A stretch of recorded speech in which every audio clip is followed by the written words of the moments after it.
I don't know why he loves me. Jesus Christ is my life. C'était une très bonne sélection apportée par le regretté de mémoire, l'artiste Rigaud Duvernay, qui nous a apporté cette belle chanson pour aujourd'hui. Je tiens à saluer tous les frères et sœurs, tous les psychothérapeutes, tous les spectateurs, tous les téléspectateurs et téléspectatrices qui nous écoutent un peu partout à travers le monde. Aujourd'hui, nous sommes le 27 janvier 2024. Il est impératif à nous-mêmes de partager avec l'Église, y compris tous les frères et sœurs, et c'est celles qui sont un peu partout, les vœux de bonne et heureuse année 2024. Il n'est jamais trop tard pour faire du bien. Sous la permission et l'inspiration du Dieu, le Tout-Puissant, nous tenons aussi à le remercier pour l'année 2023 que nous avons passée ensemble, dont nos mots et nos expressions ne sont pas suffisants pour le satisfaire en termes de reconnaissance envers le Très-Haut. Que toutes les parties de notre corps fassent l'objet de sa louange. Aujourd'hui, nous allons haranguer autour du thème « La bienvenue à nous, l'évangile de grâce, la bonne nouvelle qui est Jésus-Christ lui-même ».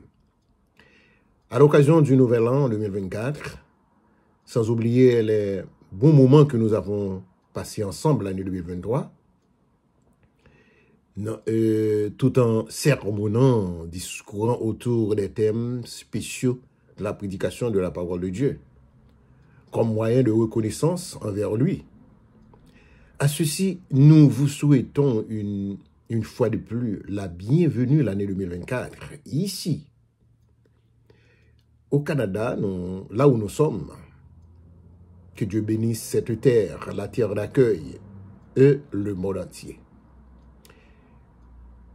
Nous allons lire la parole de Dieu. L'axe scripturaire du jour, c'est Romains chapitre 1, verset 1 à 17. Nous vous demandons de bien vouloir payer attention avec ce texte que nous allons lire ensemble.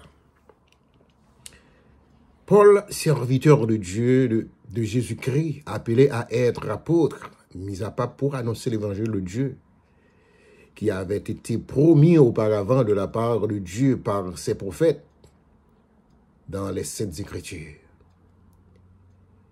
et qui concerne son fils, né de la postérité de David selon la chair, et déclaré fils de Dieu avec puissance selon l'esprit de sainteté, par sa résurrection d'entre les morts, Jésus-Christ notre Seigneur, par qui nous avons reçu la grâce et l'apostolat, pour amener en son nom à l'obéissance de la foi de tous les païens, parmi lesquels vous êtes aussi, vous qui avez été appelés par Jésus-Christ.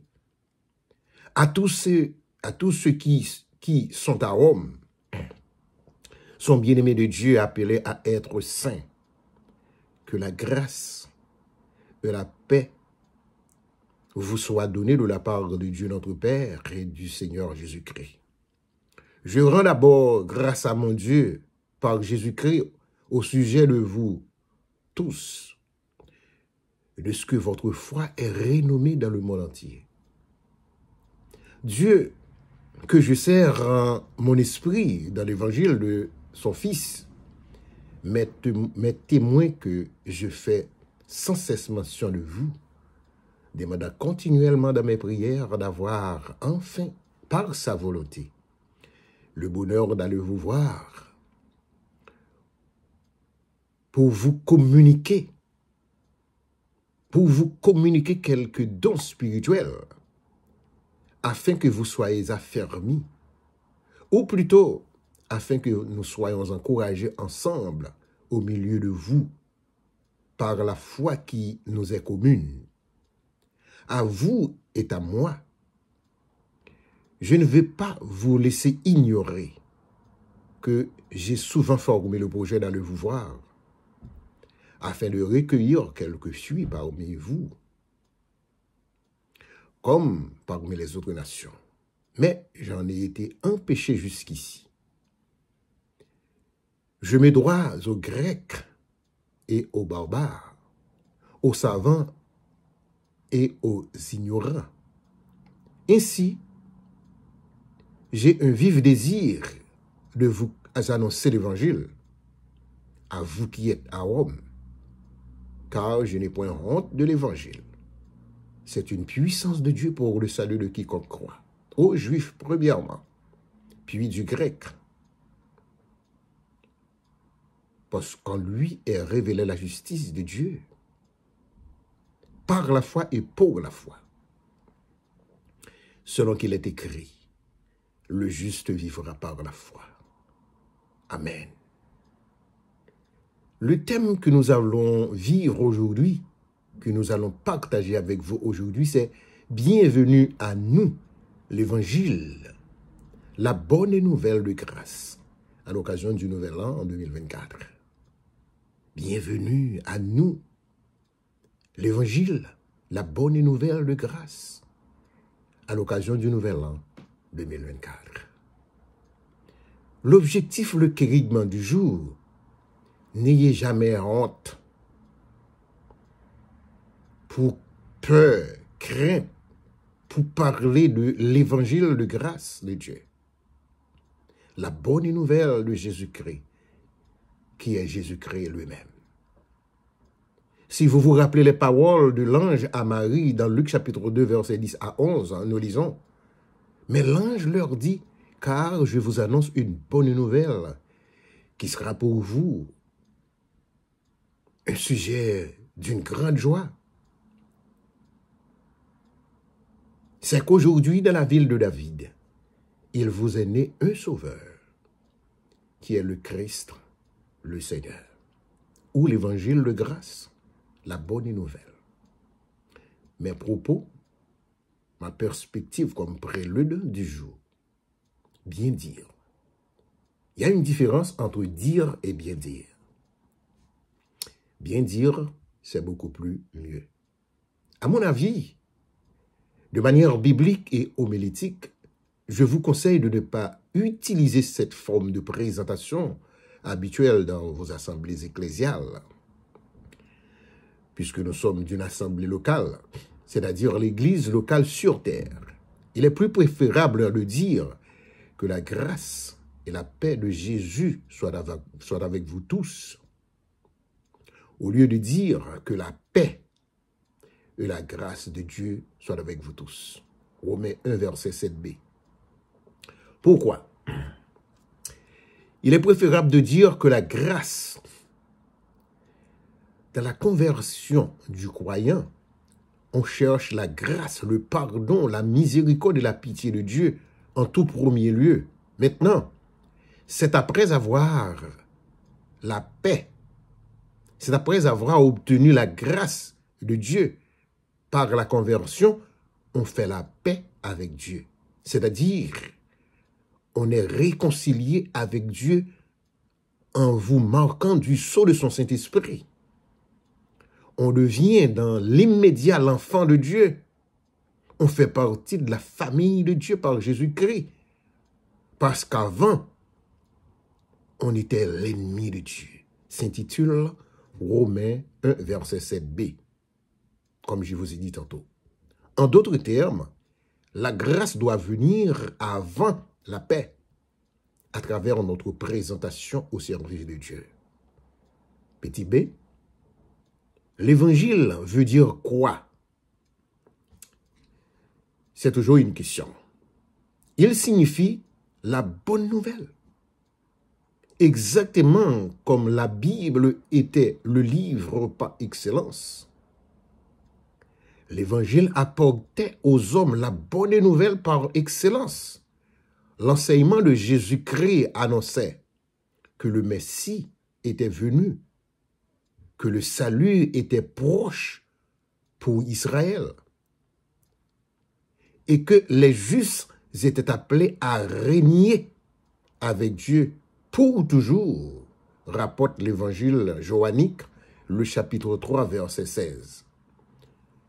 Ce sont les 4 livres du Nouveau Testament qui traitent de la vie de Jésus-Christ. L'évangile est une révélation divine descendue sur le Christ qui est le messager de Dieu.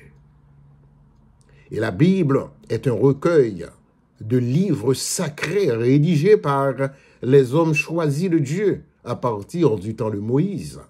En somme, ni l'Évangile, ni la Bonne Nouvelle et Jésus-Christ sont tous un. La même chose en Jésus-Christ.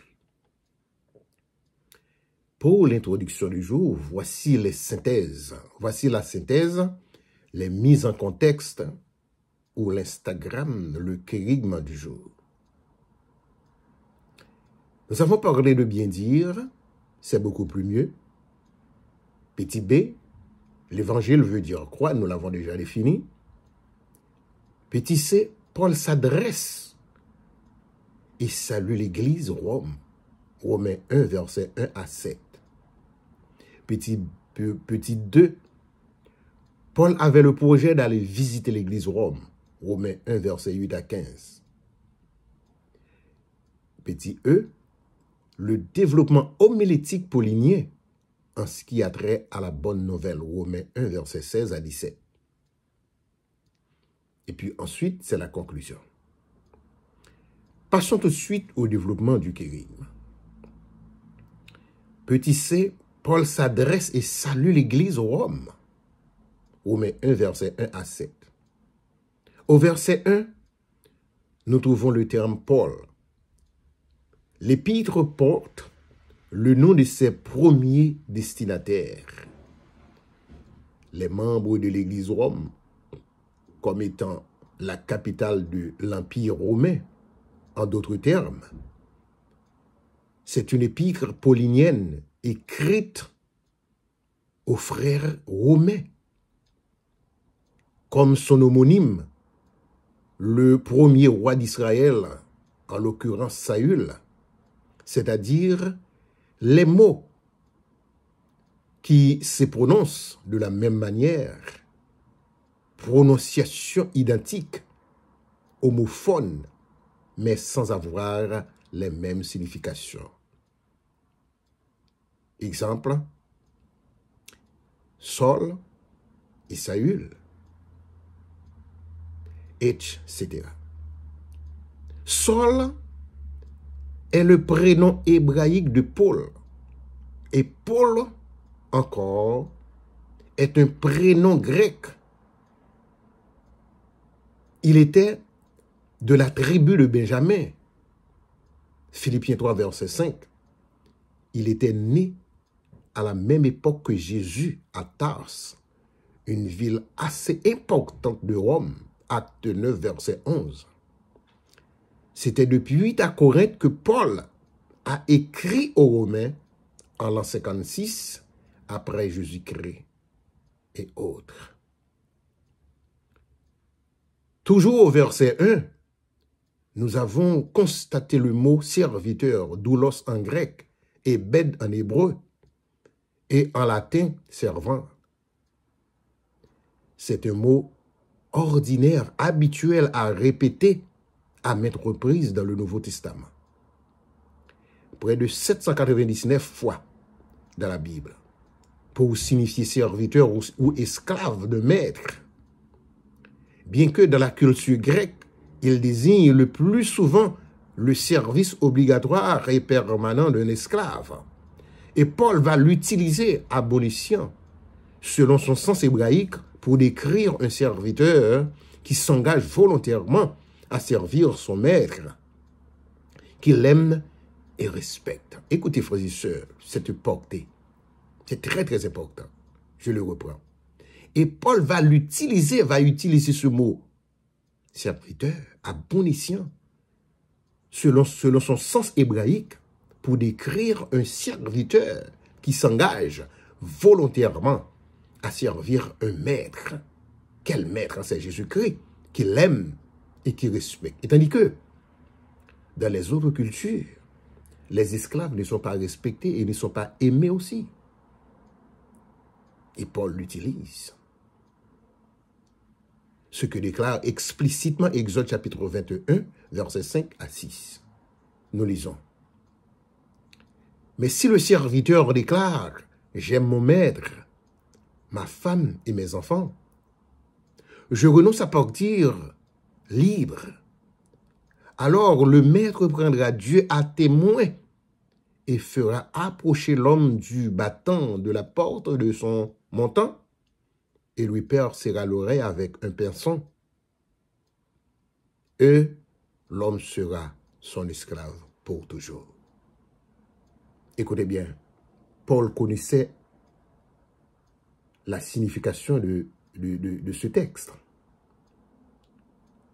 Nous devons accepter d'être esclaves du Seigneur pour toujours. Nous devons être ses serviteurs pour toujours. Nous sommes les esclaves du Seigneur. Et Paul, pertinemment au verset 1, il continue en lui adressant et saluant l'Église Rome. Il lui identifia comme étant l'apôtre de Jésus-Christ, en grec, apostolos, qui signifie couramment un envoyé, chargé d'une mission, voir l'accomplissement de celle-ci, ou les lettres la décrivant. En hébreu, shalia, qui désigne un envoyé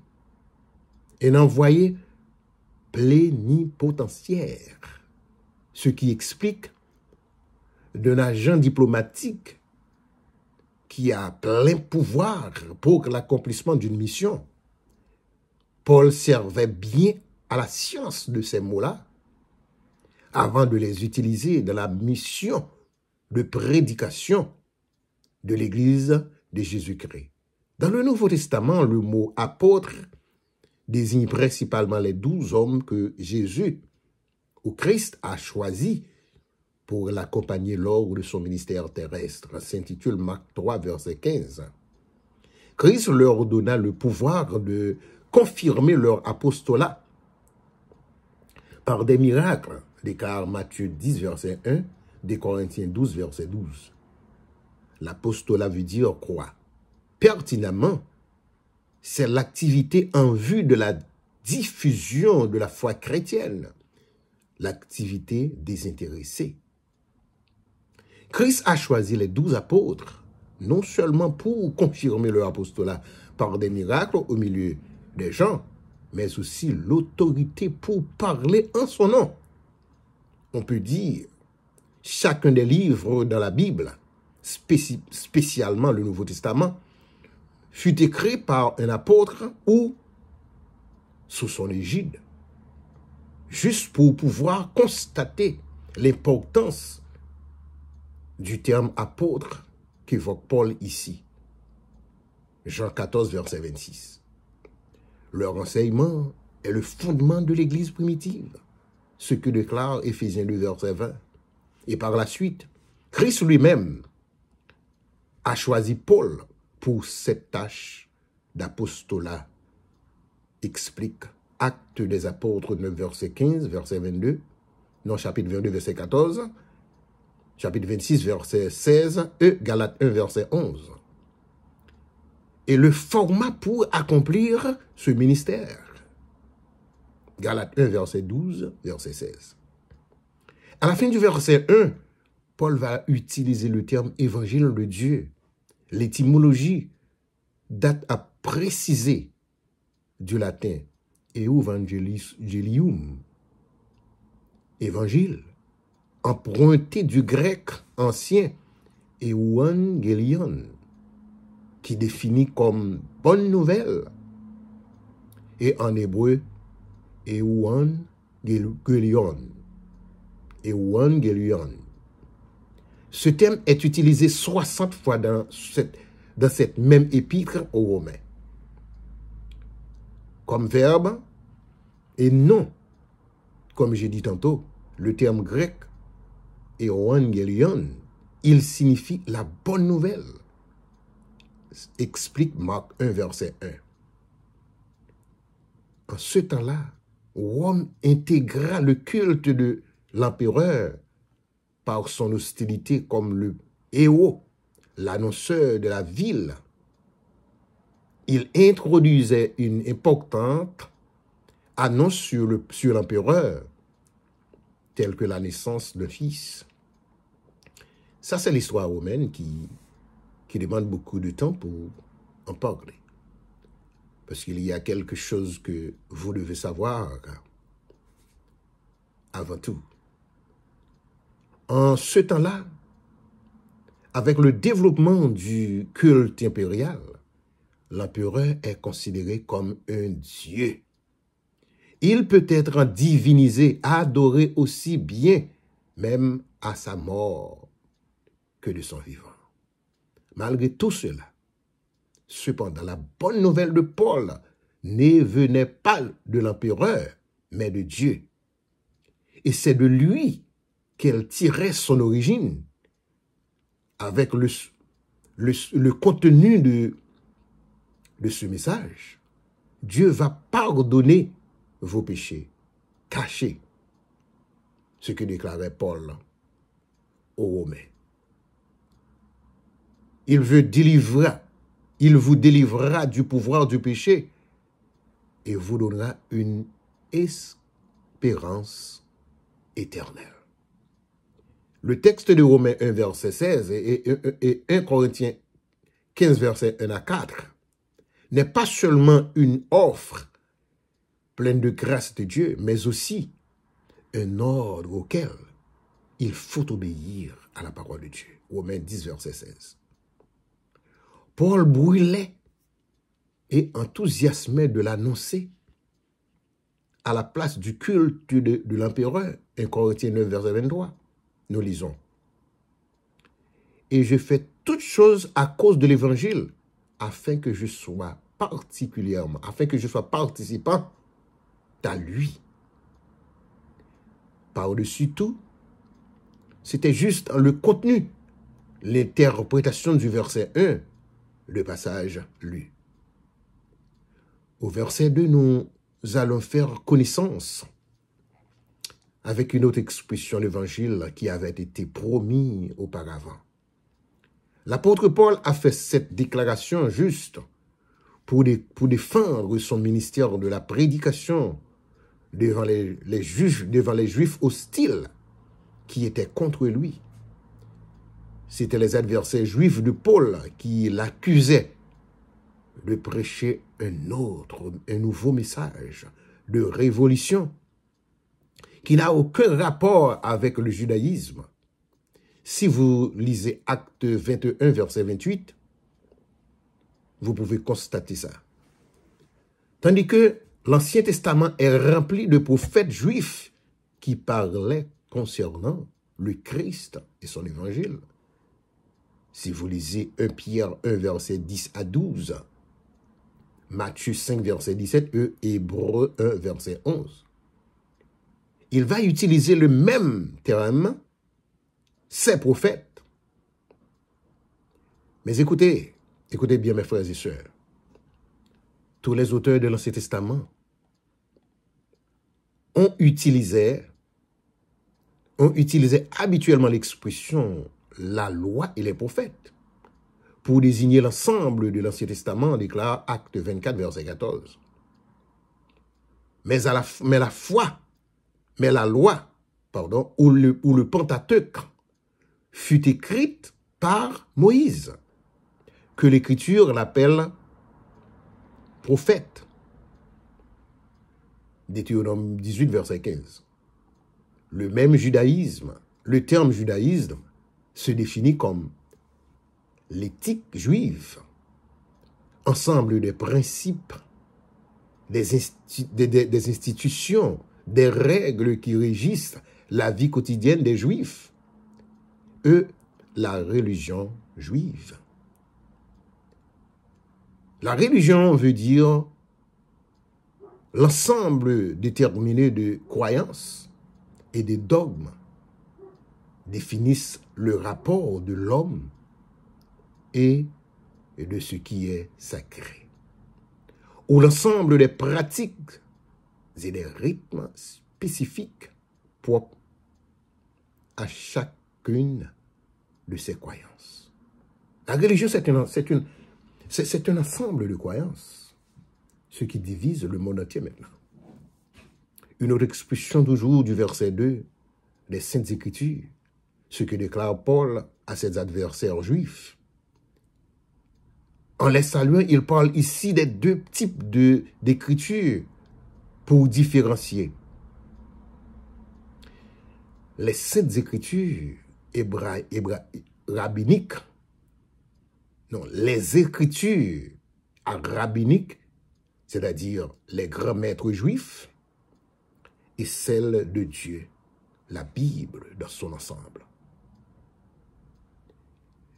Les écrits rabbiniques ont été populaires dans les périodes du 1er siècle. Ils ont été étudiés avec plus de zèle parmi les Juifs que la vraie écriture elle-même. Toujours, au milieu des Juifs, et jusqu'à nos jours, les vraies écritures ne sont pas trop intéressées. C'est une vérité absolue, frères et sœurs. Les écrits rabbiniques n'enseignaient pas forcément l'évangile de Dieu, comme certaines dénominations le font aujourd'hui. Leurs enseignements sont contraires à l'Ancien Testament. À ceci, ils devinrent inspirés, dominés et influencés par les Juifs. Voilà pourquoi ils étaient les adversaires de Paul en ce temps-là. Ils n'aimaient pas la façon que Paul détaillait les Saintes Écritures. Si vous lisez Luc chapitre 24, verset 25, verset 27, verset 32, etc. Tandis que les prophètes parlent. Les prophètes parlaient clairement d'une nouvelle alliance dans l'Ancien Testament. En l'occurrence, le Seigneur Jésus-Christ à venir très bientôt, déclare Jérémie 31, verset 31 à 34, Ézéchiel 36, verset 25 à 27, etc. Et il parlait aussi du Messie qui la rendra, en parlant de la nouvelle alliance, possible par son sacrifice à la croix. S'intitule Ésaïe 9, verset 5 à 6, Ésaïe 53, verset 1 à 12. En d'autres termes, l'évangile de grâce a été déjà annoncé par les prophètes de l'Ancien Testament, ce que révélait l'apôtre Paul aux Juifs comme étant ses adversaires en ce temps-là, qui lui appelait le révolutionnaire, qui prêchait d'autres messages soulevant comme contre leur judaïsme. C'était un mensonge de la part des Juifs, frères et sœurs. Il était contre Jésus jusqu'à le tuer, les Juifs. Et il voulait faire la même chose à l'apôtre Paul, l'envoyé incontournable de Dieu. C'était le contenu et l'interprétation du verset 2. Au verset 3 de ce même chapitre, nous trouvons l'expression « né ». De manière historique, Paul voulait parler de la naissance de Jésus à ses adversaires et à l'Église de Rome. Jésus fut conçu dans le ventre d'une vierge femme par le Saint-Esprit de Dieu, appelé Marie, très connue, s'intitule Luc 1, verset 36 et Ésaïe 7, verset 14. Et il fut mis au monde normalement. Ce terme le présente comme ayant réellement, historiquement existé en parlant de Jésus. Plusieurs auteurs bibliques bien connus de l'Antiquité l'ont parlé normalement. Il y avait un historien nommé Tacite qui parle de lui. D'après les annales ou bien les ouvrages. Article 10.44, bien sûr, ce qui a à voir avec une première partie, une partie politique romaine de l'époque. Il y avait un autre historien qui l'a parlé. Bien sûr, c'est le célèbre historien juif Flavius Joseph. Les antiquités juives et article 2.16.3, c'est une deuxième annale des partis politiques romaines. Et Pline le Jeune, un troisième lettre, article 10.96.97. C'est une troisième annale de partis politiques romaines de l'époque. Ces trois historiens confirment la vibrante historicité de la naissance de Jésus. En l'occurrence, Tacite, Flavius Joseph et Pline le Jeune. Les trois grands historiens romains ont parlé de la naissance de Jésus. Au verset 3 du chapitre 1, nous avons une autre expression qu'on appelle la postérité de David. Et à quoi cela fait-il référence? C'est parce que l'Ancien Testament avait déjà prophétisé que le Messie serait de cette lignée davidique.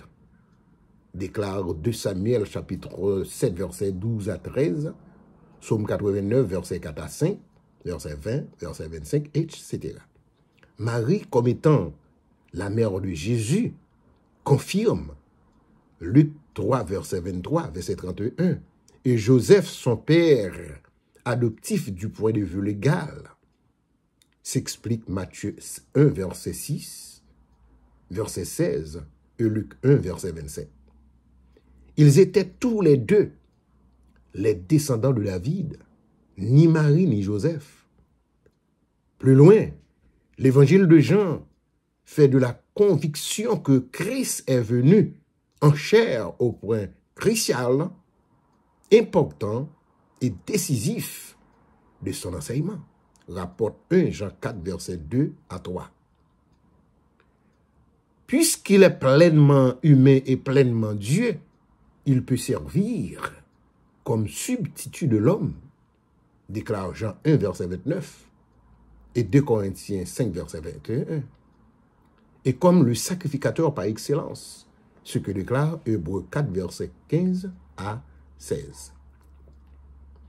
Au verset 4 du chapitre du passage lu, nous avons une autre expression déclarée, en grec, dès l'honneur, qui signifie distinguer. Tout comme l'horizon sert de ligne de démarcation entre la terre et le ciel. Il en est de même, la résurrection de Jésus-Christ le sépare nettement de l'humanité, fournissant une preuve irréfutable qu'il est le Fils de Dieu, déclare Romains 10, verset 9. Nous disons, si tu confesses de ta bouche le Seigneur Jésus, et si tu crois dans ton cœur que Dieu l'a ressuscité des morts, tu seras sauvé. Pour votre connaissance d'apprentissage, je vous présente la définition explicite du terme lignée de démarcation. Bien sûr, dans toute ligne tracée sur une carte, etc. Toute ligne tracée sur une carte, etc. pour marquer les limites de deux territoires, de deux propriétés, etc. Pour être plus clair, limitrophes entre Canada et les États-Unis. Toujours au verset 4 du texte, nous trouvons un deuxième terme utilisé à maintes fois, le Fils de Dieu. En grec, Huios. huios, est un terme grec trouvé 381 fois dans la Bible. En hébreu, Elohim, qui signifie à la fois Dieu et le juge, ou, théologiquement parlant, la pluralité de Dieu, c'est-à-dire la Trinité céleste. C'est le titre de la troisième personne de la Trinité utilisé presque 30 fois dans les évangiles, identifié en essence de Jésus-Christ à Dieu. Jean 1, verset 34, verset 49, etc. La résurrection confirma clairement la divinité de Jésus, qui était l'expression de Dieu lui-même, sous forme humaine. Il était né de toute éternité, le Fils, par anticipation de son incarnation. Mais ce fut lorsqu'il s'incarna qu'il fut présenté au monde entier comme tel, et assuma son devoir de soumission au Père. Par anticipation veut dire quoi? Action d'anticiper quelque chose, c'est de le faire avant le moment prévu ou fixé. Par exemple, l'incarnation de Jésus anticipa sa résurrection, selon Somme 2, verset 7 et Hébreux 1, verset 5 à 6. En continuant avec le verset 4, nous avons près de 2 autres expressions à vous présenter avant de finir avec le verset 4 du texte aujourd'hui. On fait suite avec le terme « esprit de sainteté ». En grec, parakletos a été trouvé 5 fois dans le texte, qui signifie le consolateur, Esprit Saint, que le Père enverra en son nom, vous enseignera toutes choses et vous rapportera tout ce que je vous ai dit, déclare Jean 14, verset 26. En hébreu, Kodesh, en latin, Sanctus et Sanctitas, qui signifie sainteté. En parlant de l'esprit de sainteté qui ressuscitait Jésus-Christ au cours de son incarnation, Christ se soumit de plein gré à la volonté de son Père, grâce à la direction de son Père, à l'action et à la puissance du Saint-Esprit de Dieu. Matthieu 3, verset 16, Luc 4, verset 1 et Jean 3, verset 34. Un dernier terme du verset 4, c'est le terme « la résurrection d'entre les morts ». Si vous vous rappelez le grand événement qui s'est passé, déroulé à la croix du Calvaire, c'était la victoire glorieuse de Jésus sur la mort. C'était la manifestation suprême et la preuve la plus concluante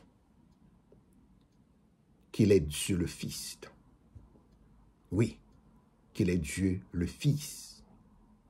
La preuve concluante veut dire ce qui était de façon irréfutable. La conclusion à laquelle on veut arriver,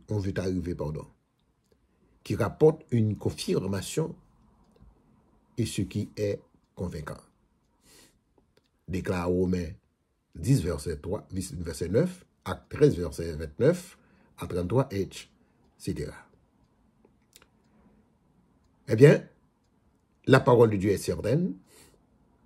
Comme en tout premier lieu, je vous ai parlé de la grâce et la paix de Dieu, laquelle doit mentionner avant tout dans le sens de salutation à l'Assemblée de Dieu.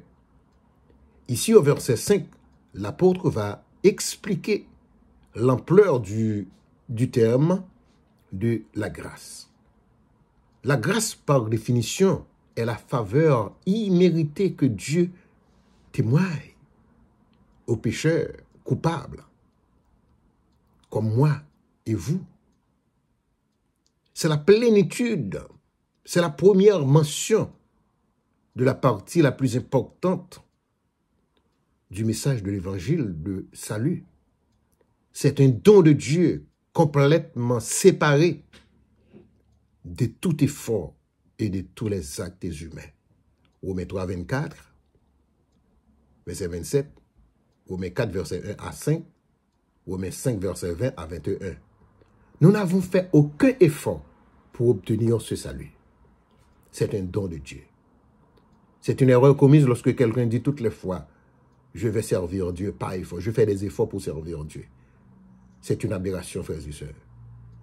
Il n'est pas possible d'utiliser des termes pareils. Mais plus spécifiquement, Éphésiens 2, verset 8, c'est par la grâce que vous êtes sauvés par le moyen de la foi. Et cela ne vient pas de vous. C'est un don gratuit de Dieu en Jésus-Christ, notre Seigneur. Toujours au verset 5, nous avons le terme apostolat. À mon avis, bien que le terme apôtre désigne précisément les 12, les cas Romains 1, verset 1, il peut décrire dans un sens plus large et moins officiel, c'est-à-dire officieusement, mais un ordre venant d'une autorité suprême, en l'occurrence de Jésus-Christ. Ce que Christ a dit est irréfutable. Celui que Dieu envoie avec le message du salut déclare Actes 14, verset 14, Romains 16, verset 7, Hébreux 3, verset 11. Un dernier terme à mettre en exergue du verset 5, c'est le terme obéissance à la foi. La véritable foi salvatrice produit toujours l'obéissance et la soumission à la seigneurie de Jésus-Christ. Surtout ce message du salut était à tous les païens. C'est un message de salut que Paul apporte aux païens. Le terme païen est employé depuis le 4e siècle de notre ère par les chrétiens pour désigner la religion de ceux qui ne sont pas ni chrétiens ni juifs. C'est sa définition du terme païen. Nous, autrefois, étions de leur nombre avant de rencontrer le Seigneur Jésus-Christ. Éphésiens 2, verset 5.